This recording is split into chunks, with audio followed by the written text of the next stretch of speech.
ಮದುವೆ ಆದಮೇಲೆ ನಾವು ಹೋಗಿದ್ದು ರಾಮೇಶ್ವರಂಗೆ. ಅಲ್ಲೇ ಸ್ಟೇ ಇದ್ವಿ. ಬೆಳಗ್ಗೆ 4:30ಯಿಂದ 6 ಗಂಟೆಗೆ ಸ್ಫಟಿಕಲಿಂಗ ದರ್ಶನ ಮಾಡಿಸ್ತಾರಂತೆ. ಆಮೇಲೆ ಅದು ಇರಲ್ವಂತೆ. ಅದಕ್ಕೆ ಬೆಳಗ್ಗೆನೇ ಹೋಗಿ ದರ್ಶನ ಮುಗಿಸ್ಕೊಂಡ್ವಿ. ಸಿಕ್ಕಾಪಟ್ಟೆ ಚೆನ್ನಾಗಿತ್ತು ಸ್ಫಟಿಕಲಿಂಗ. ಅದು ಹೊಳಿತಾ ಇತ್ತು. ನಂಗೆ ಸಿಕ್ಕಾಪಟ್ಟೆ ಇಷ್ಟ ಆಯಿತು. ನೋಡಿದ ಲಿಂಗಗಳಲ್ಲಿ ಅದು ನನಗೆ ತುಂಬ ಮೋಸ್ಟ್ ಫೇವ್ರೆಟ್ ಲಿಂಗ ಅಂತ ಹೇಳ್ಬೋದು. ಅದಾದಮೇಲೆ 22 ಕೊಳದಿಂದ ನೀರನ್ನ ಹಾಕ್ತಾರೆ. ಅದೇನೋ ತೀರ್ಥ ಸ್ನಾನ ಅಂತ. ಅದಕ್ಕೆ ನಾವು ಸ್ಪೆಷಲ್ಲಾಗಿ ಪೇ ಮಾಡಿಬಿಟ್ಟು ಹೋದ್ವಿ. ಯಾಕಂದರೆ ತುಂಬ ರಶ್ ಇದ್ದರು. ತುಂಬ ಚೆನ್ನಾಗಿ ನೀರು ಹಾಕಿದ್ರು. ನಾನು ಅದನ್ನೆಲ್ಲ ನಂಬ್ತೀನೋ ಇಲ್ವೋ, ಬಟ್ ಎಂಜಾಯ್ ಅಂತೂ ಮಾಡಿದೆ. ತೀರ್ಥ ಸ್ನಾನ ಎಲ್ಲ ಆದಮೇಲೆ ಮತ್ತೆ ಫ್ರೆಶ್ ಅಪ್ ಆಗಿ ರಾಮ ಸೀತೆ ಇಟ್ಟಿರೋ ಆತ್ಮಲಿಂಗನ ನೋಡಿದ್ವಿ. ಆವಾಗ ಸ್ಫಟಿಕಲಿಂಗನ ತೆಗೆದಿರ್ತಾರೆ. ಅದೇನಿದ್ರು ಬೆಳಗ್ಗೆ 6 o'clockವರೆಗೂ ಮಾತ್ರ.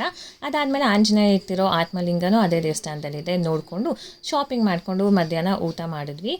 ರೂಮಿಗೆ ಬಂದು ಸ್ವಲ್ಪ ಫ್ರೆಶ್ ಅಪ್ ಕೂಡ ಆದ್ವಿ. ಯಾಕಂದರೆ ನೆಕ್ಸ್ಟ್ ಲೊಕೇಶನ್ಗೆ ಹೋಗಬೇಕಿತ್ತಲ್ಲ. ನಾವು ಹೋಗಿದ್ದು ನೆಕ್ಸ್ಟ್ ಲೊಕೇಶನ್ಗೆ ಧನುಷ್ಕೋಡಿಗೆ. ಅಲ್ಲಿ ಏನೇನೆಲ್ಲ ನೋಡಿದ್ವಿ ಅಂತ ನಾನು ನಿಮಗೆ ನೆಕ್ಸ್ಟ್ ವ್ಲಾಗಲ್ಲಿ ಹೇಳ್ತೀನಿ. ಮಿಸ್ ಮಾಡಿದೆ ನೋಡಿ. Thank you for watching.